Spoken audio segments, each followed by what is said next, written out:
A mí mismo me parece ya difícil de creer que la semana próxima, si el Señor lo permite, habremos de concluir esta serie de sermones, pero en realidad ya estamos aterrizando nuestro avión. Este es el 36º, si se puede decir así, sermón. El sermón que viene será el número 37, y con eso habremos concluido esta larga serie sobre moldeando el carácter de nuestros hijos a la manera de Dios. Y para ubicarnos en nuestro bosquejo general, debo recordar que siguiendo el plan trazado por el hermano Greg Nichols y sus exposiciones sobre la crianza de los hijos, hemos dividido nuestro material en tres grandes secciones, en tres grandes bloques de estudios. Ya tratamos con la meta que debemos esforzarnos por alcanzar.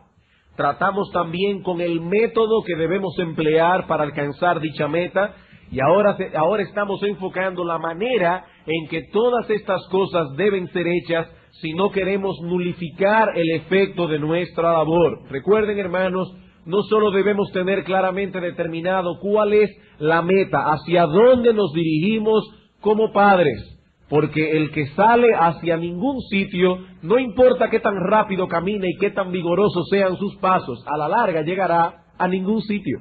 Tenemos que tener una meta clara, definida en nuestras mentes, al igual que el método que vamos a emplear para alcanzar dicha meta. No podemos emplear los métodos del mundo, no podemos emplear los métodos de los psicólogos, no podemos emplear los métodos de la pedagogía moderna para lograr los fines que Dios nos ha trazado en su palabra. No, hermanos, Dios no solamente nos ha dicho a dónde debemos llegar, sino que también nos ha dicho cómo podemos llegar allí. Esa manera que hemos comenzado a estudiar consta de tres elementos. Dijimos en primer lugar que debemos criar a nuestros hijos en un clima de amor. En segundo lugar, en un contexto de justicia. Y en tercer lugar, lo que veremos el próximo domingo, si el Señor lo permite, con consistencia. Algunos padres no logran lo que quieren por falta de consistencia.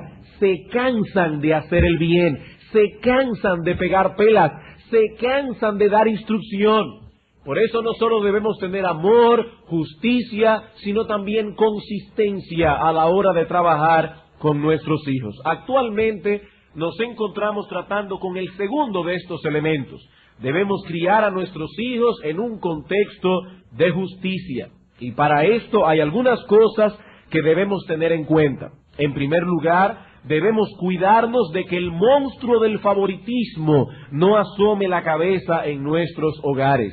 En segundo lugar, debemos esforzarnos porque al establecer las reglas que han de regir nuestro hogar, estas deben ser juiciosas, justas, equitativas. Y en nuestro último sermón, hace 2 semanas atrás, comenzamos a considerar el hecho de que debemos esforzarnos también por ser justos a la hora de involucrarnos en juzgar las disputas diversas que surgen en el contexto de las relaciones familiares. Y en cuanto a este último punto, la vez pasada tuvimos tiempo únicamente para considerar 3 principios claves que en esta ocasión me limitaré a enumerar, para pasar entonces a considerar el principio que nos resta. ¿Cuáles son los principios que debemos tomar en cuenta a la hora de actuar como jueces en nuestros hogares? La semana antepasada dijimos, en primer lugar, debemos instruir a nuestros hijos para que ellos sean capaces de juzgar por sí mismos asuntos pequeños. Recuerden el ejemplo de Moisés. Moisés juzgaba todas las cosas habidas y por haber que ocurrían en el pueblo de Israel, hasta que Yetro le dijo: te vas a volver loco. Debemos instruir a nuestros hijos para que ellos aprendan a juzgar los asuntos pequeños. En segundo lugar, debemos juzgar todo asunto dependiendo de Dios en oración. Debemos pedir a Dios que nos dé sabiduría para juzgar. Y finalmente dijimos que debemos escuchar toda la historia antes de pasar juicio. Hasta aquí lo que vimos la vez pasada. El cuarto y último principio que debemos tomar en cuenta es este: debemos juzgar sin prejuicios. Debemos juzgar sin prejuicios, si queremos criar a nuestros hijos en un contexto de justicia. ¿Y eso qué significa? Bueno, cuando decimos que una persona está juzgando algo con prejuicio, lo que queremos significar es que tal persona no está basando su veredicto en los hechos en cuestión, sino más bien en una opinión o actitud previa hacia la persona o las personas envueltas en el problema. Eso es tener un prejuicio. Nos acercamos a juzgar una situación teniendo de antemano una opinión formada acerca de las personas envueltas en el conflicto, o albergando algún tipo de actitud hacia ellas, y permitimos que esa opinión o esa actitud incline nuestro corazón a decidir de un modo u otro. Eso es, hermanos, juzgar con prejuicios. Ese prejuicio puede ser tanto positivo como puede ser negativo. Podemos estar indispuestos de antemano contra una persona, pero también podemos inclinarnos favorablemente hacia otras, de modo que sin haber escuchado todo el asunto, ya vengamos con la tendencia a declararlo inocente. Sin saber lo que pasó, ya venimos con una tendencia favorable en el corazón a descargar a uno de los dos involucrados, a declararlo inocente. Por eso se llama un prejuicio. Venimos a tratar con el asunto habiendo ya pasado un juicio de antemano, sin haber escuchado todas las evidencias, todas las partes envueltas en el problema. Y lo que estamos diciendo es esto: si queremos criar a nuestros hijos en un contexto de justicia, debemos luchar contra esa tendencia que reside en nuestro corazón de tratar con los problemas inclinados ya previamente hacia un lugar o hacia otro. La Biblia dice que eso no es bueno. Proverbios capítulo 24. Proverbios capítulo 24, versículo 23.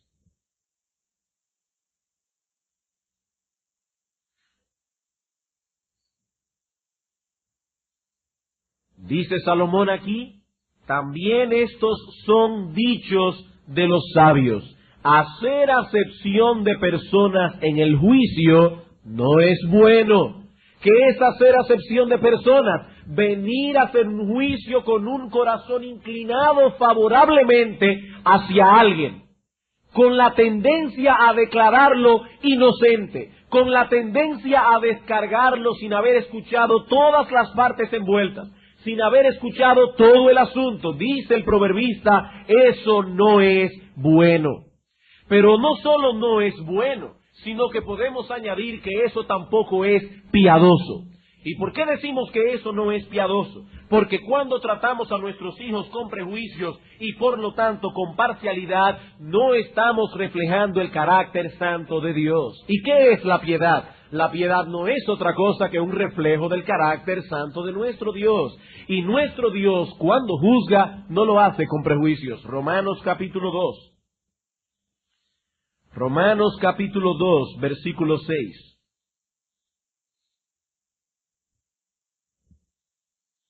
Vamos a leer desde el versículo 5 para poder tomar la idea. Dice el apóstol aquí: pero por tu dureza y por tu corazón no arrepentido, atesoras para ti mismo ira para el día de la ira y de la revelación del justo juicio de Dios, el cual pagará a cada uno conforme a sus obras. Cuando Dios llame a cada uno a cuentas y los llame a juicio, Dios pagará a cada uno conforme a sus obras. Versículo 11. ¿Por qué? Porque no hay acepción de personas para con Dios. Primera de Pedro capítulo 1, versículo 17. Primera carta del apóstol Pedro capítulo 1, en el versículo 17.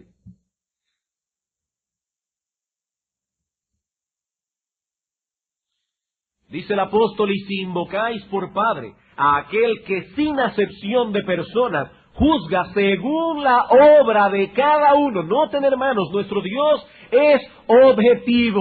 Él juzgará a cada uno conforme a sus obras. Dice aquí: que Dios, sin acepción de personas, juzga según la obra de cada uno. Por tanto, conducíos en temor todo el tiempo de vuestra peregrinación.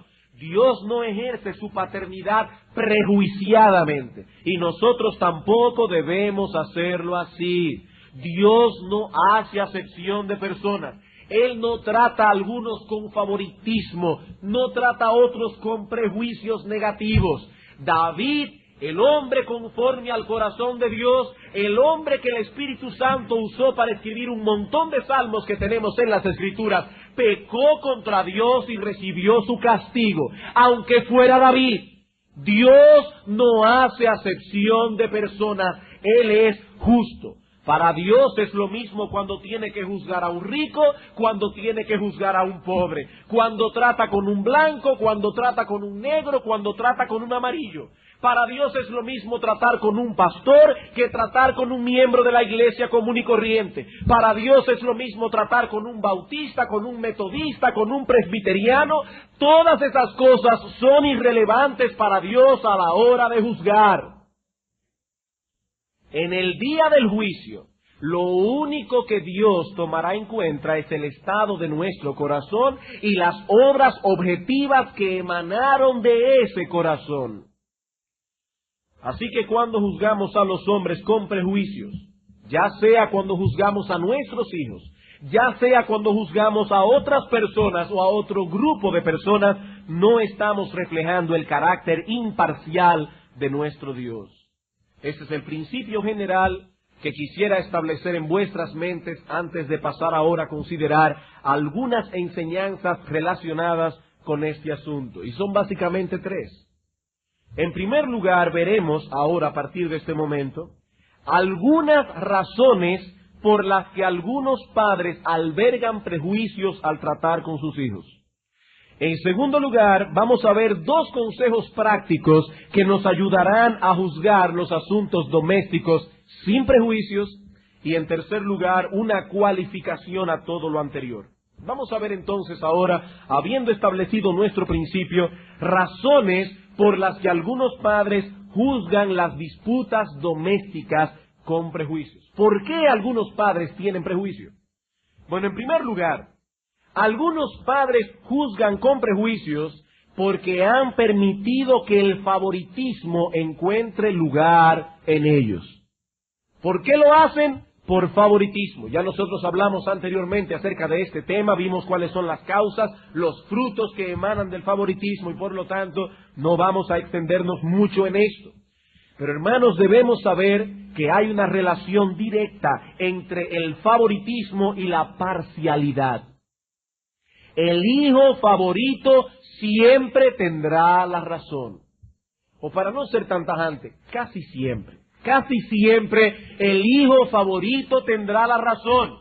Y si hizo un mal evidente, que ya no podemos dejar de verlo por lo claro que está, entonces buscaremos la manera de justificar su acción. Buscaremos alguna causa atenuante. El asunto es que ya hay una inclinación previa en el corazón de ese padre o en el corazón de esa madre a absolver a un hijo en particular y a condenar al otro. ¿Y por qué? Todo esto no basados en información objetiva, sino más bien movidos por un sentimiento favorable hacia ese hijo especial. En los hogares donde hay favoritos, difícilmente habrá objetividad. Difícilmente habrá objetividad. El favoritismo es realmente un monstruo.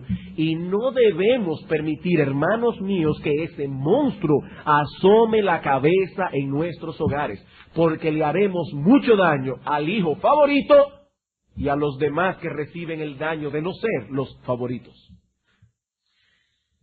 En segundo lugar, algunos padres juzgan con prejuicios porque asumen de antemano que el más fuerte está abusando del más débil. Algunos padres actúan prejuiciadamente porque asumen de antemano que el más fuerte está abusando del más débil. Hermanos, es injusto favorecer al débil o al más pequeño únicamente porque es el débil o es el más pequeño. El que una persona sea débil no quiere decir necesariamente que ha sido objeto de abuso de parte de los más fuertes. Indudablemente, entre Esaú y Jacob, el más fuerte era Esaú. El más perverso en muchos sentidos fue Jacob hasta que Dios lo humilló. Y muchas veces Esaú tuvo que sufrir el daño por la astucia de su hermano más débil. El hecho de que una persona sea más débil no quiere decir necesariamente que está recibiendo el abuso de parte de los más fuertes. Y muchas veces nosotros, sin quererlo, alimentamos el pensamiento en los más pequeños de que por el hecho de ser pequeños tienen ciertas ventajas sobre los mayores. Por ejemplo, un niño de 2 años se encuentra jugando en la habitación contigua a la nuestra con su hermanito de 5. Y repentinamente el niño pequeño comienza a llorar, pero a llorar y a pegar unos gritos como si lo estuviesen sacrificando, como si lo estuviesen partiendo en pedacitos. La madre escucha el grito, escucha el llanto despavorido, acude rápidamente al lugar del crimen y le pregunta al hermanito mayor, ¿qué le hiciste al niño? Ella no sabe lo que ha pasado, ella no ha averiguado nada, ella simplemente está asumiendo que algo tuvo que haber pasado entre los dos y que el mayor está abusando del más pequeño. Esa reacción de la madre está enviando un mensaje al niño de 2 años. Le está diciendo que por ser pequeño y por gritar a todo pulmón, la madre tiene que defenderlo. Esa madre no sabe lo que ha sucedido. Esa madre está actuando con prejuicios. Ella está asumiendo una cosa de antemano sin tener toda la información delante de sí. Eso es, hermanos, juzgar con prejuicios. Otros padres, en tercer lugar, tienden a juzgar con prejuicios, y esto reconozco que es una parte bien delicada, cuando tienen que envolverse en conflictos que involucran a otros niños aparte de los nuestros. Otros niños. En este caso, el problema radica en pensar de antemano, lo cual es un prejuicio, que nuestros hijos son inocentes y que han sido víctimas de un abuso de parte de otros. Perdón.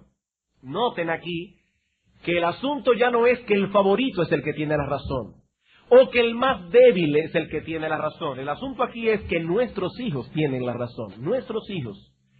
Ese es otro tipo de favoritismo. Hay una tendencia a creerle a nuestros hijos cuando vienen contándonos quejas de otros.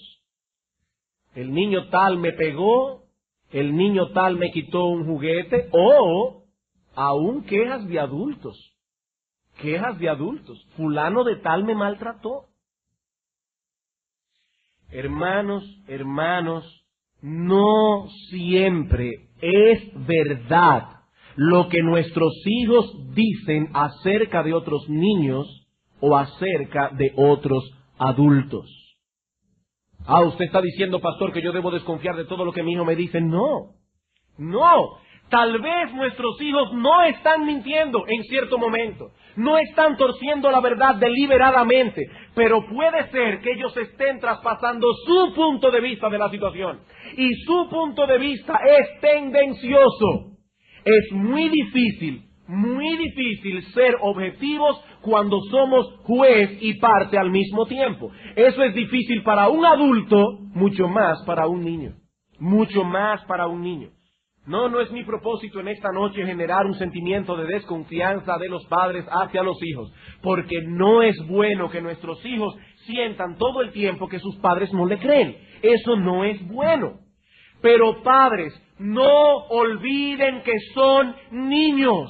No olviden que carecen de objetividad para evaluar ciertas cosas. No olviden que su universo es muy limitado todavía y por lo tanto su visión también es muy limitada. Lo que ellos creen que es una cosa puede ser otra. Pero hay un amor muy fuerte en nosotros hacia nuestros hijos.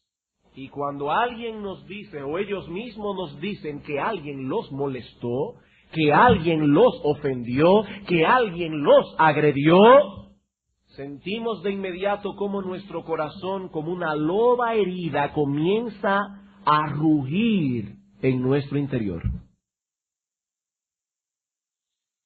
Casi todos los padres tienen el problema de que creen conocer a sus hijos lo suficientemente bien como para saber en cada circunstancia para qué dan sus hijos y para qué no dan sus hijos.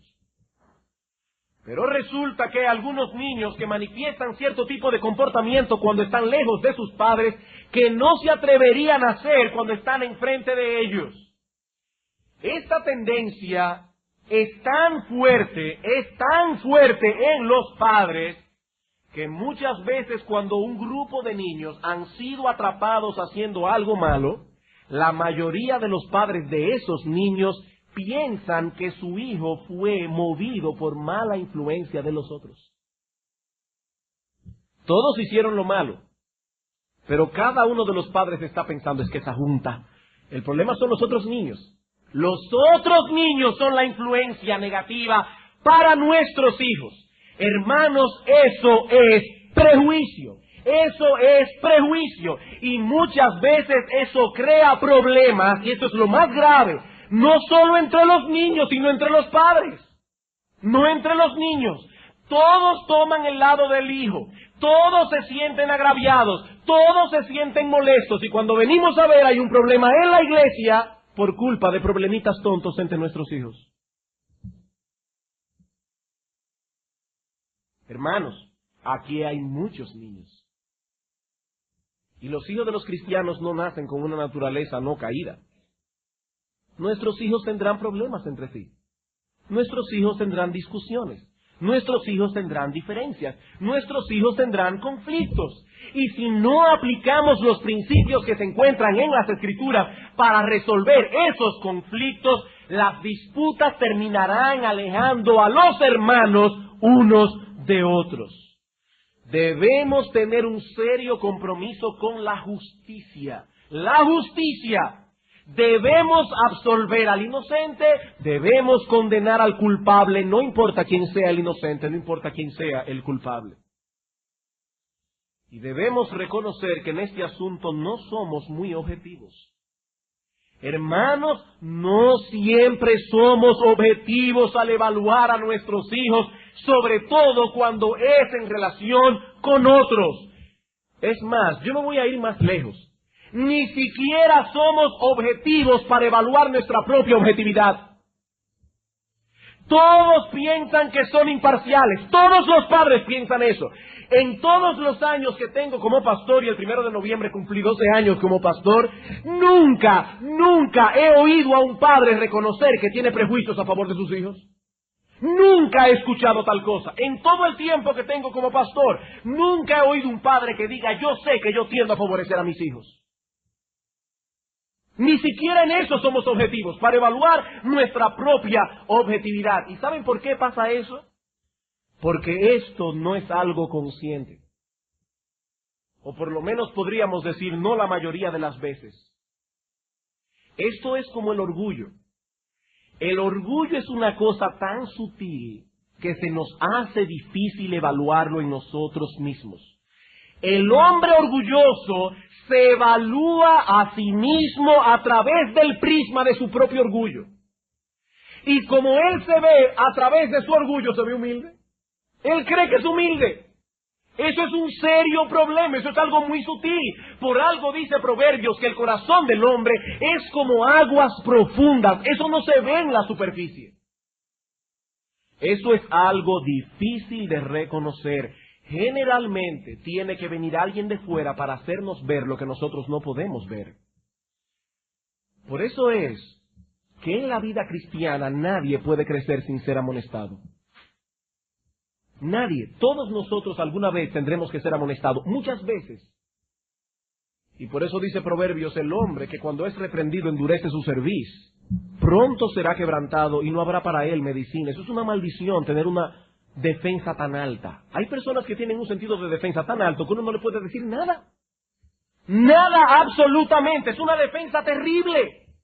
Y cuando un hombre, una mujer no acepta amonestación, es muy difícil que pueda crecer en santidad. Hermanos, estemos siempre dispuestos a escuchar todas las partes envueltas en un asunto. Y más aún pidamos a Dios que nos permita evaluar toda esa información con imparcialidad. Y aquí quiero decir algo bien solemne, por lo importante que es. Nunca hagas sentir a tu hijo que la ventaja está de su parte solo por el hecho de ser tu hijo.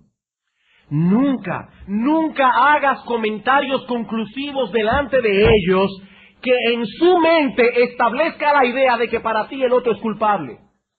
De antemano, sin haber escuchado el asunto, no hagas comentario. Es suficiente que tu hijo sepa que tú vas a investigar el asunto, pero no digas nada, absolutamente nada, que pueda hacerle creer a tu hijo que ya de antemano estás presuponiendo que el otro es culpable. Porque eso es lo que alimenta en el corazón de nuestros hijos la idea de que nadie se puede meter con ellos porque papi o mami los va a defender, no importa lo que ellos hagan. Esa es la única manera en que podremos manifestar el carácter de Dios en nuestras vidas. Y no solo eso, hermanos, esa es la única manera en que podremos mantener la armonía, en que podremos mantener la unidad dentro de las familias que componen nuestra congregación. Bien, habiendo considerado las razones por las que algunos padres tienden a juzgar con prejuicios, veamos ahora en segundo lugar 2 consejos prácticos que nos ayuden a juzgar los asuntos domésticos sin prejuicios. 2 consejos prácticos. Primer consejo. Considera a cada niño envuelto en el problema, como inocente hasta que se demuestre su culpabilidad.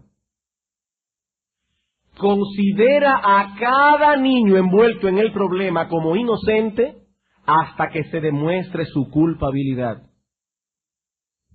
Muchas veces tendemos a favorecer al acusador solo por el hecho de haber venido primero a presentar su queja. No siempre la acusación hecha contra alguien es verdadera. El acusador podría estar mintiendo deliberadamente o podría estar presentando su punto de vista de la situación. Él está convencido de que él es el inocente, pero tal vez no lo es. Él no está mintiendo porque no está torciendo la verdad deliberadamente, pero él no está siendo objetivo porque él es juez y parte. Y nos toca a nosotros buscar objetividad. Recuerden lo que dice Proverbios capítulo 18, versículo 17. Dice el proverbista: justo parece el primero que aboga por su causa, pero entonces viene su adversario y le descubre. Y recuerden lo que decíamos el domingo pasado o antes pasado. Hay algunos niños que tienen una habilidad tan grande para convencer que cuando usted los oye a ellos primero, usted está convencido de que ellos son mansos corderitos y que los otros han actuado mal. No, hermanos, se le debe dar oportunidad al niño acusado de defenderse. Incluso, escuchen esto bien, incluso cuando es un adulto el que presenta la acusación. Aún en ese caso, los adultos también cometen errores de apreciación. Los adultos también se equivocan a veces al emitir sus opiniones y conclusiones. Por lo tanto, debemos escuchar al niño. Debemos escuchar al niño y considerarlo inocente hasta que se demuestre su culpabilidad. Por supuesto, eso incluye también considerar como inocente al que presenta la acusación. Ambas cosas. No debemos presuponer de antemano que el acusador está mintiendo, porque esa es la otra vertiente. O si se trata de un adulto, presuponer que nuestro hijo es inocente y que ese adulto se ha cogido con nuestro hijo. Ahí viene otra vez.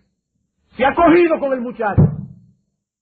Ya de antemano yo no escucho, ya yo sé que el acusador es culpable, que mi hijo es inocente. No. Debemos escuchar con atención al acusador y al acusado. A ambos. Ahora bien, debido a la tendencia malsana y pecaminosa que tienen los niños, muchos niños, no vamos a decir todos, pero muchos niños, a presentar falsas acusaciones y a apresurarse en sus juicios, debemos enseñar a nuestros hijos la seriedad de presentar falsas acusaciones contra otros. En la ley mosaica se contemplaba este problema. Si una persona acusaba a otra falsamente, se le aplicaba a él el mismo castigo que se hubiese aplicado sobre el acusado si hubiese sido hallado culpable. El mismo castigo. Deuteronomio capítulo 19. Deuteronomio capítulo 19.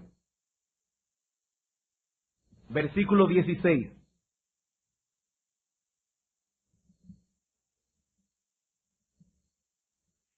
Cuando se levantare testigo falso contra alguno para testificar contra él, entonces los dos litigantes se presentarán delante de Jehová y delante de los sacerdotes y de los jueces que hubieren aquellos días. Y los jueces inquirirán bien. ¿Ven allí lo que es juzgar sin prejuicios? Los jueces inquirirán bien. Y si aquel testigo resultare falso y hubiere acusado falsamente a su hermano, entonces haréis a él como él pensó hacer a su hermano, y quitarás el mal de en medio de ti. Y los que quedaren oirán y temerán, y no volverán a hacer más una maldad semejante en medio de ti. Y no le compadecerás, vida por vida, ojo por ojo, diente por diente, mano por mano y pie por pie. Lo acusó de ladrón para que le cortaran la mano, córtasela a él. Así mismo. Claro, esa no es la manera en que vamos a tratar a nuestros hijos con un machete en la mano. De hecho, las acusaciones de nuestros hijos nunca tienden a ser tan graves. Pero la idea es que la pela que se iba a llevar el otro niño si hubiese sido hallado culpable, ese mismo castigo debemos darle al falso acusador. Sabemos, hermanos, que ya no estamos bajo la ley. Pero aquí tenemos un principio de equidad que es saludable aplicar en caso de que un niño acuse falsamente a otro procurando su mal. De ese modo estamos impactando la mente de nuestros hijos, del que hizo el mal y de los otros. Fíjense que dice aquí, los otros oirán y temerán. Estamos impactando la mente de nuestros hijos con respecto a la seriedad que envuelve una acusación falsa. Así que en primer lugar, considera a cada niño envuelto en el problema como inocente hasta que se demuestre su culpabilidad. Ahora veamos la segunda cara de la moneda. Segundo consejo práctico. No sigas considerando al niño como inocente cuando ya se ha demostrado que es culpable. Cuando las pruebas objetivas lo señalan después de haber inquirido bien. ¿Cuál es la diferencia con el punto pasado? En el punto pasado advertíamos contra la tendencia a ponernos del lado del acusador. Aquí estamos advirtiendo contra la tendencia de ponernos del lado del acusado, cuando evidentemente es culpable. Hay padres que se tragan con facilidad cualquier historia triste que el niño le haga. En cosas que son eminentemente objetivas, es evidente, es obvio que el niño ha hecho mal. Y ya hay pruebas objetivas que señalan al niño. Pero el padre sigue oyendo al niño, porque el niño todavía no ha reconocido abiertamente su culpabilidad. Y hay padres que se atortojan y se caen en un estado de perplejidad, cuando el niño, después de todas las pruebas, aún sigue negando que es culpable. Hermanos, no siempre obtendremos de nuestros hijos una confesión a tiempo. No siempre obtendremos de nuestros hijos una confesión a tiempo. Pero debemos evaluar las pruebas, los hechos objetivos. Y debo reconocer que quizás no hay nada más difícil que esto. No hay nada más difícil que esto. No queremos ser ligeros al emitir un veredicto, tenemos el temor de condenar al inocente o de absolver al culpable. Y lo cierto es que no somos infalibles, pero ahí están los hechos. Evalúa los hechos lo más objetivamente posible. Bien, habiendo visto entonces por qué algunos padres juzgan con prejuicios y 2 consejos prácticos para juzgar sin prejuicios, veamos ahora una cualificación a todo lo que se ha dicho antes. Ya hemos dicho que no debemos tener prejuicios, pero escuchen ahora esto. Hay momentos en que los padres tienen razones válidas, legítimas, para confiar en un niño más que en otro, o para sospechar de un niño más que de otro, y eso no necesariamente implica que hay prejuicios. Eso no necesariamente implica que hay prejuicios. Debemos tener cuidado en saber distinguir lo que son prejuicios por un lado y lo que es una confianza legítima o una sospecha legítima por el otro lado. Vamos a 1 Timoteo capítulo 5 para ilustrar este punto. 1 Timoteo capítulo 5 versículo 19.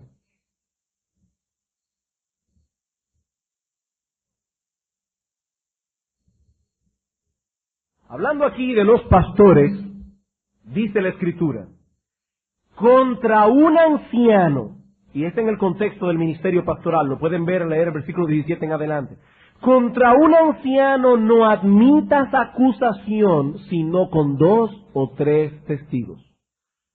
Dice el apóstol Pablo, ni las admitas, es que ni siquiera lo vas a averiguar.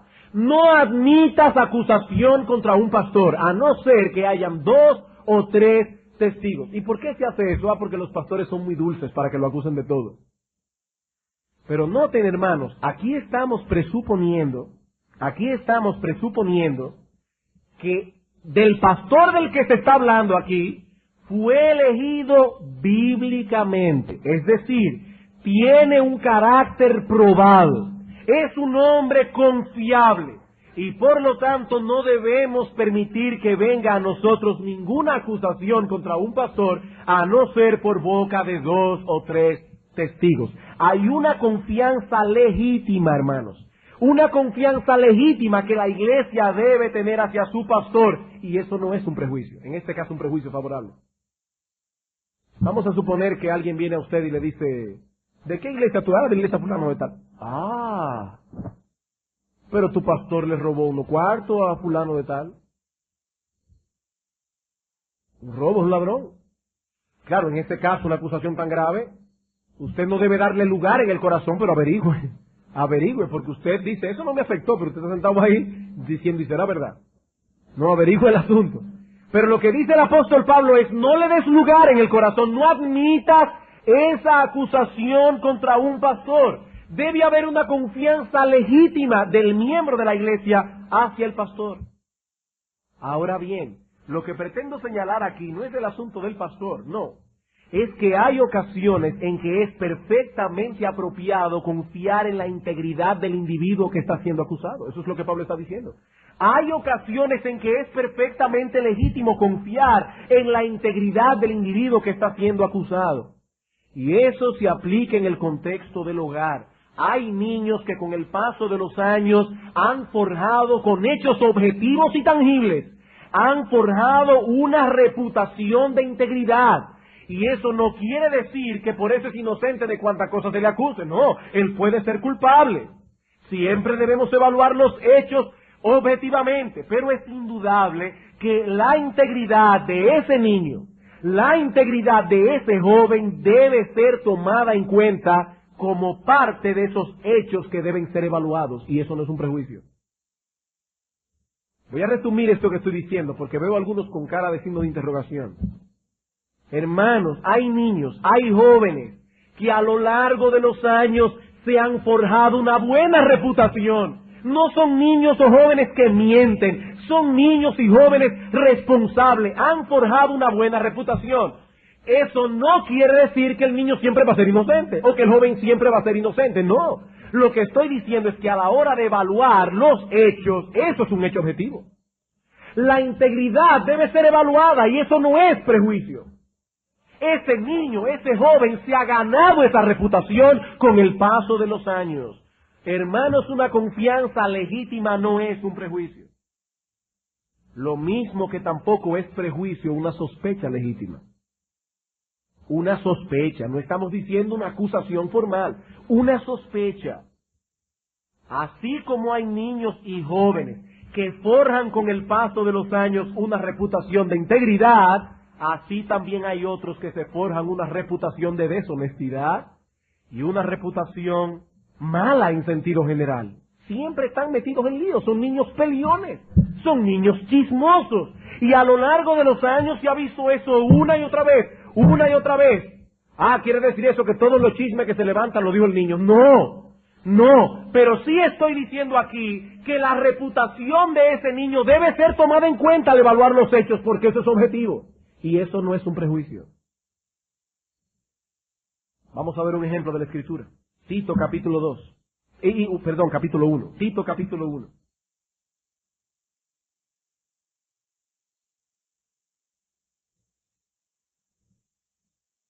Hermanos, esta cualificación es importante para que no se cree en el corazón de muchos padres un problema de conciencia innecesario. Cuando usted dice, pero es que yo tengo sospechas. Sí, es que hay ocasiones en que es legítimo tener sospechas. Hay ocasiones en que es muy legítimo tener sospechas. Dice Tito capítulo 1 versículo 12, hablando de los cretenses, uno de ellos, su propio profeta, dijo, los cretenses siempre mentirosos, malas bestias, glotones ociosos. Y ahora oiga lo que dice Pablo. Este testimonio es verdadero. Por tanto, repréndelos duramente para que sean sanos en la fe. Pablo está diciendo, Tito, hasta uno de los cretenses, su propio profeta, habló de ellos diciendo que eran unos mentirosos, que eran dados a la glotonería, que eran dados a la ociosidad. Y sabes una cosa, Tito, el testimonio es verdadero. ¿Significa eso que todos y cada uno de los cretenses era un glotón, un mentiroso, un vago? No, no. Pero Pablo dice aquí que en sentido general, y él estaba inspirado por el Espíritu Santo, ese testimonio es verdadero. Y él está diciendo, Tito, a la hora de tratar con esta gente, debes saber esto, que en un sentido general ellos tienen la tendencia a caer en tales vicios. Tito, esa reputación corresponde a hechos objetivos y verdaderos.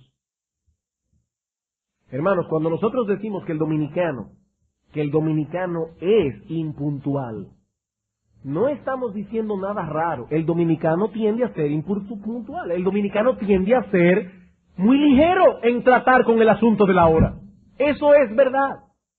¿Significa eso que todos y cada uno de los que nacieron en este lar patrio son unos impuntuales? No. No, pero cuando decimos que los dominicanos en sentido general tienden a ser impuntuales, eso es verdad. Somos muy informales. Somos muy informales. Y nos hemos forjado una reputación. ¿Recuerdan ustedes el cuento de Pedrito y el lobo? ¿Qué pasó con Pedrito? Ah, que a cada rato decía, ¡el lobo! ¡El lobo! Y cuando acudían todos los granjeros con un rifle, el niño muerto de la risa porque no había ningún lobo. ¿Qué pasó a la quinta, a la sexta, a la séptima vez? Que cuando el niño comenzó, ¡el lobo! Y era verdad que había un lobo. La gente dijo, no le hagan caso. Ese niño es un hablador, ese niño es un mentiroso. ¿Qué le pasó a Pedrito? Pedrito se ganó con su conducta una reputación objetiva de mentiroso. Y a la hora de la verdad nadie le creyó y recibió el daño. Ahora, ¿se imaginan ustedes a Pedrito recriminando a los granjeros por no haber acudido a tiempo a salvarlo?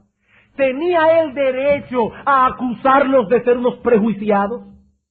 ¡Ah, me están tratando con prejuicio! Siempre creen que yo miento. Es que tú mientes mucho y esa reputación te la has ganado tú. No tienes derecho a recriminar a nadie. Eres culpable de generar sospechas. Niños, escúchenme bien. Jóvenes, escúchenme bien. Generen una buena reputación. generen una buena reputación, porque a la hora de la verdad eso será tomado en cuenta. Si eres un niño chismoso, eres un niño que constantemente tiene problemas con todo el mundo, eres un niño que te busca crear conflictos, eres un niño que siempre estás metido en un lío, te vas a crear una reputación y va a ser una reputación objetiva. Eso no quiere decir que el niño lioso es el que siempre arma el lío, tal vez inocente, pero se ganó una reputación. Se ganó una reputación como los cretenses se ganaron su reputación. Y Pablo no le dijo a Tito, quítate esos prejuicios. Le dijo, no, Tito, tómalo en cuenta, que esa reputación es verdadera. Y a la hora de involucrarnos en un problema, eso es objetivo. Y eso debe ser evaluado. Eso es parte de lo que debe ser evaluado. Hermanos, hay lugar para la confianza legítima. Hay lugar para sospechas legítimas. Pero de todos modos debemos evaluar los hechos. Eso no quiere decir que porque el niño siempre es inocente, ahora es inocente. No, debemos evaluar los hechos. Y sabemos que no es fácil lidiar con estas cosas. Pero no olviden, hermanos, Dios ha prometido dar sabiduría a aquellos que la pidan. Y esta semana, trabajando con este material, eso fue lo último que me vino a la mente, lo último que se me quedó en mi mente. Necesitamos sabiduría. Necesitamos mucha sabiduría para tratar con nuestros hijos. Hermanos, ¿cuántas veces nos hemos encontrado tratando con problemas en el hogar y definitivamente no sabemos qué hacer?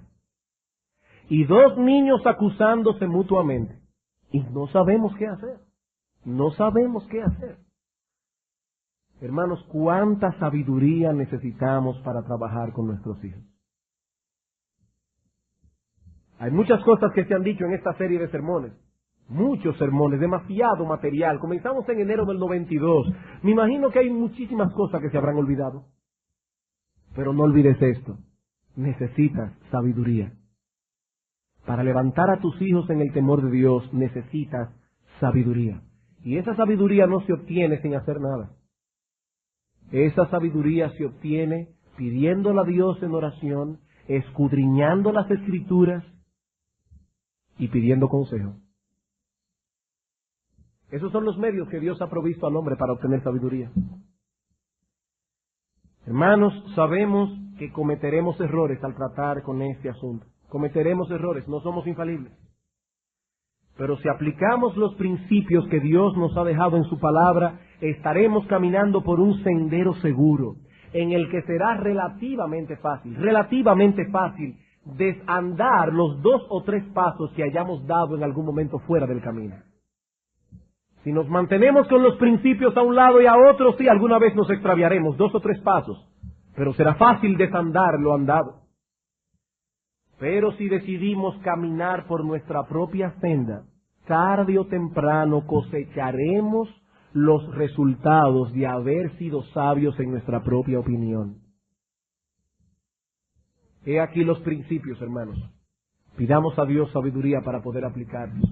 Vamos a orar.